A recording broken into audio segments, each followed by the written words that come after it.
સુરતમાં ગણેશ ઉત્સવ સમિતિની બેઠકમાં બબાલ થઈ। ગણેશ ઉત્સવ સમિતિના પ્રમુખ બેઠકમાં દેખાતા ન હોવાનો આક્ષેપ। પ્રમુખ અનિલ બિસ્કિટવાલા વિરુદ્ધ આક્રોશ। અનિલ બિસ્કિટવાલા બેઠકમાં હાજર ન રહેતા યુવાનોએ આક્રોશ ઠાલવ્યો। ગણેશ મંડળો મૂર્તિકારોએ બેઠકમાં આક્રોશ ઠાલવ્યો। પોલીસની દરમિયાનગીરી બાદ મામલો થાળે પડ્યો। 500થી વધુ આયોજકો અને ભક્તો એકઠા થયા હતા।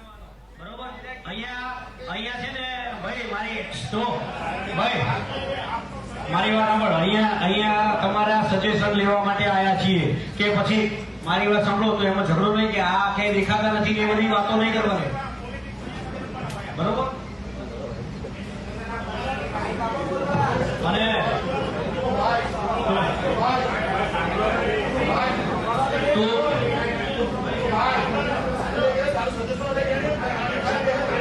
તારે કઈ એવી વાત કરવાની ભાઈ, અને તારે પર્સનલ અહીંયા વાત કરવાની નહીં।